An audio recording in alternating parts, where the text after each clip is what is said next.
Hello, beautiful people. It's Lulu. What if I told you that confidence and joy aren't two separate things you need to chase? What if they're actually partners in one of the most beautiful feedback loops your brain can create? Today we're uncovering neuroscience that proves that authentic confidence and genuine joy work together. Once you understand the neuroscience behind the connection between confidence and joy, you can begin to create an upward spiral that transforms both how you feel about yourself and how you experience life.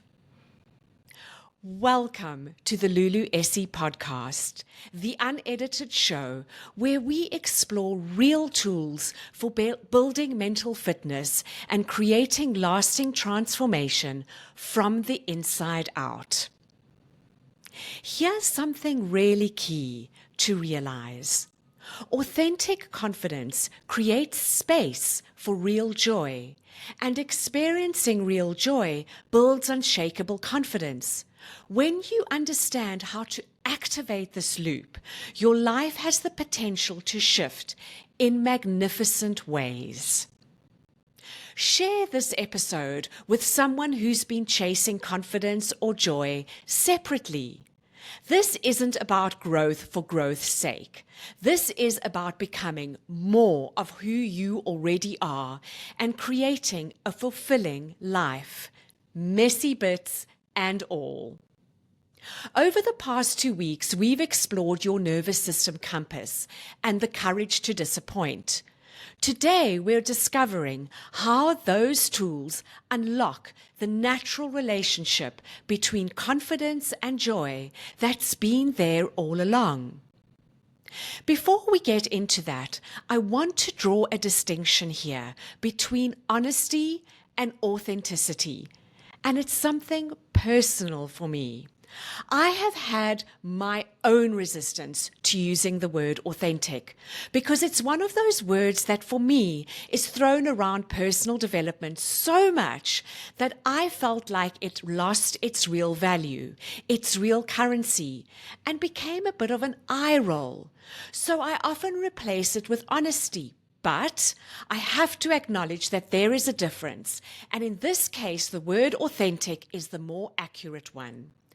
Authentic means living in a way that is true to your values, while honesty is more about telling the truth to others, which made me realize you can be honest without being authentic, and this was a personal aha moment for me that I wanted to share.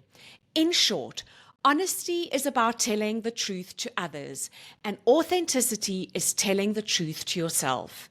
So while I aim to do both, in this case, authenticity is the OG principle.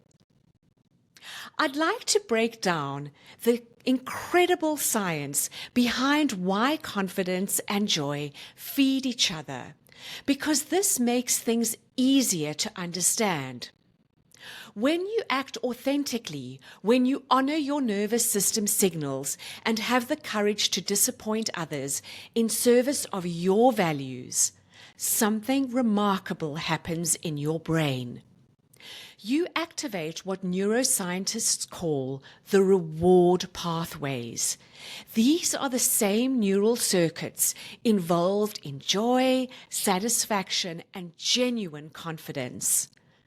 Dr. Amy Cuddy's research on embodied cognition shows that when you act in alignment with your authentic self, your brain releases a cocktail of feel-good chemicals: dopamine, serotonin, and oxytocin. These aren't just feel-good chemicals, they're confidence-building chemicals. They literally rewire your brain to expect good things and to see yourself as capable. When you experience genuine joy, not forced positivity, but real joy from your authentic actions, your prefrontal cortex lights up like a disco ball. This is the part of your brain responsible for decision making, for creativity, and for confidence. This means joy doesn't just feel good, it actually makes you capable of more confident choices. But here's the crucial difference between authentic confidence and pretend confidence. Authentic confidence comes from the inside out. It's your nervous system in green zone saying, I can handle whatever comes. Pretend confidence is your yellow zone trying to convince everyone, including yourself, that you're okay when you're actually anxious or activated. Dr. Brené Brown's work on shame resilience shows that people with authentic confidence share one key trait. They're willing to be vulnerable and imperfect. They've stopped trying to earn confidence through external validation and started building it through self-compassion, self-love, and authentic action. Think about this for a moment. When do you feel most confident? Is it when you're a pretend version of yourself or when you're genuinely being you? Try not to gloss over this. The answer may seem obvious, but let yourself go there for a moment and just sit with that question. And here's the meaningful part about joy. Dr. Barbara Fredrickson's research on positive emotions shows that joy literally broadens our perspective. When we're experiencing genuine joy, our brain becomes more creative, more resilient, and more capable of seeing possibilities. This expanded perspective is what confidence feels like from the inside out. So how does this feedback loop that I'm talking about work? When you act authentically, using your nervous system compass, having the courage to disappoint, you build genuine confidence. That confidence creates space for real joy because you're not spending energy pretending to be someone else. That joy then reinforces your confidence because it proves you can trust yourself to create good experiences. And the cycle continues spiraling upwards. Remember, growth is never linear. It happens in beautiful spirals. I'd love to know from you, and dig deep on this one. What's one recent moment when you felt both confident and joyful at the same time? What were you doing differently? And having asked you to dig deep, I'll do the same. I spent so much of my life thinking confidence and joy were destinations I had to reach. Through achievement and productivity, I thought if I just accomplished enough, earned enough recognition, built the perfect life, then I'd feel confident and happy. I was chasing external validation like it was oxygen. The turning point came during a period when, on paper, everything seemed to be going well. I had professional success, recognition, all the things I thought would make me confident and joyful, but I felt empty and anxious most of the time. I was pretending confidence during the day and collapsing into anxiety at night. I was at work giving what everyone told me was a brilliant presentation. Afterwards, people were congratulating me, telling me how confident I seemed. But inside, I felt like a fraud, a fake. My nervous system was in yellow zone the entire time. Heart racing, palms sweating, the desperate need for approval from the outside. Something shifted. Instead of basking in external validation, I asked myself, what would I feel like if I gave the same presentation from a place of genuine confidence instead of pretend confidence? I had another presentation opportunity, but this time I used my nervous system compass first. I checked in with my green zone. I spoke about things I genuinely cared about rather than what I thought people wanted to hear. I let my personality show through instead of hiding behind professional polish. The difference was extraordinary. I felt calm, present, and joyful. Not because the presentation went perfectly, but because I was being authentically myself. And that confidence allowed space for genuine joy. And I'm sure you're wondering about the feedback I got. It was mostly positive, but there was some mixed feedback. Yet it didn't crush me like it would have previously.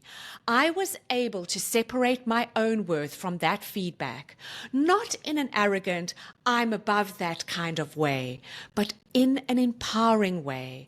I stayed securely in my green zone.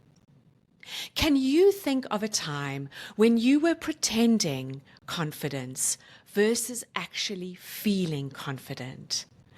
How different did those experiences feel in your body? That's when I understood confidence and joy aren't achievements you earn, they're natural states you access when you stop pretending and start being authentic. Now for the practical part. That might sound all very good, but how the hell do you activate this confidence joy feedback loop? I'm going to offer you two powerful tools that work together to create this upward spiral. The first tool is the joy confidence reflection practice, and the second tool is the authenticity compass. As I explain these tools, notice what your authentic self is drawn to versus what you think you should do.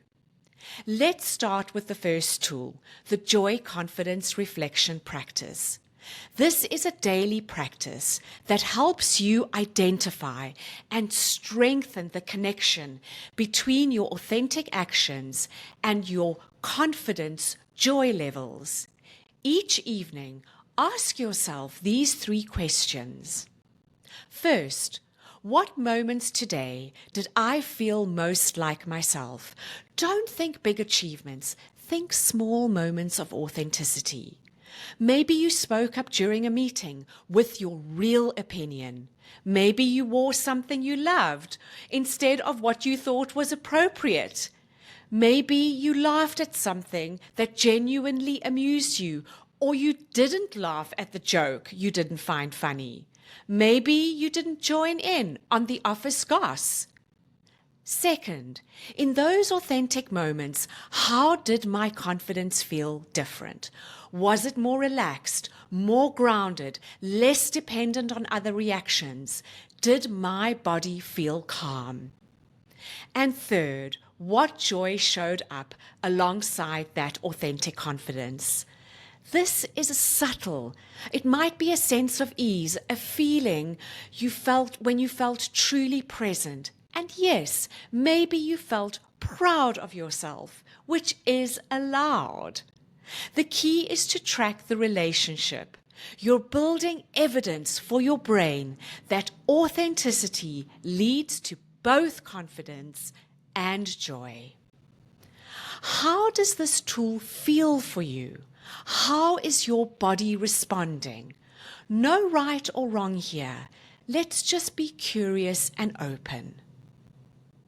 So the second tool, the authenticity compass.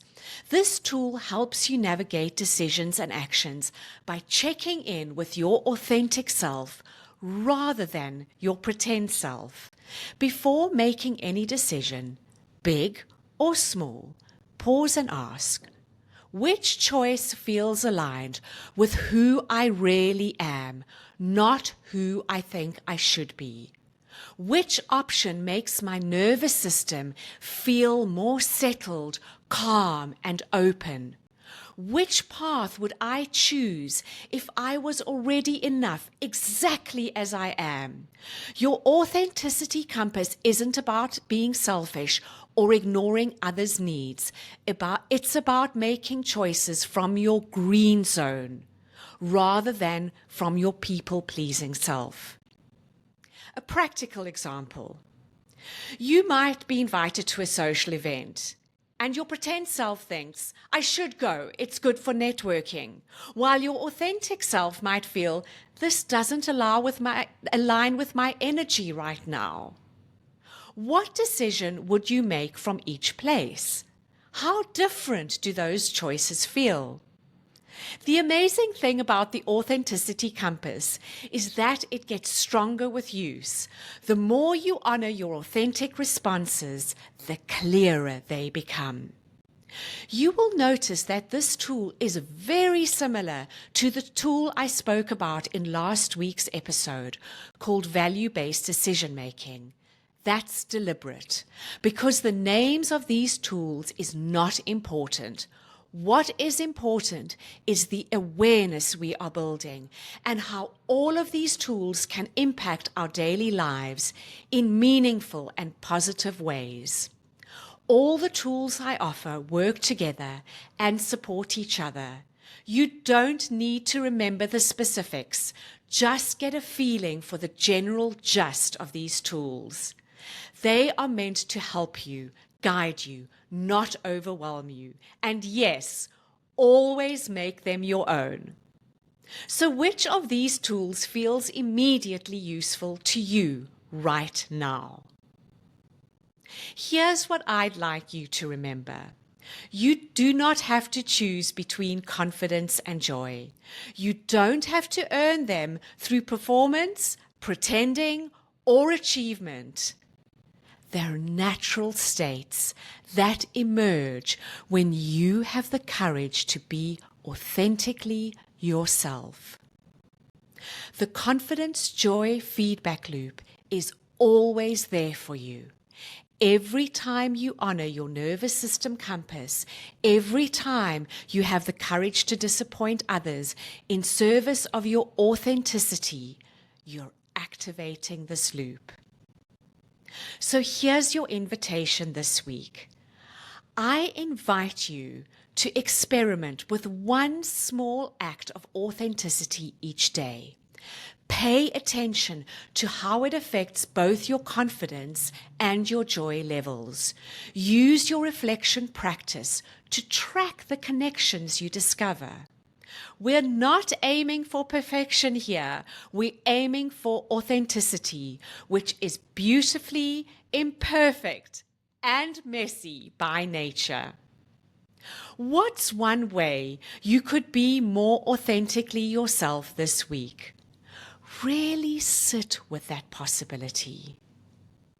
Next week, we're exploring the art of emotional boundaries, because once you understand the confidence joy loop, you'll want to protect the energy that fuels it.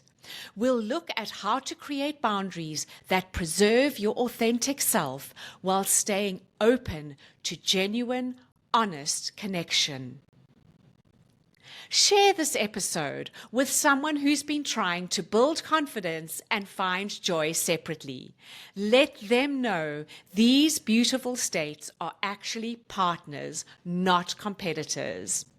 If you prefer video, you can watch the full episode on my YouTube channel, where you will also find bite-sized shorts. I have a weekly newsletter, so just email me, lulu@luluessey.com, if you'd like to receive it.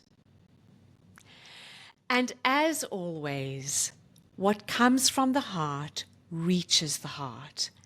And today, with deep appreciation for your courage to be authentically yourself, this comes straight from my heart to yours.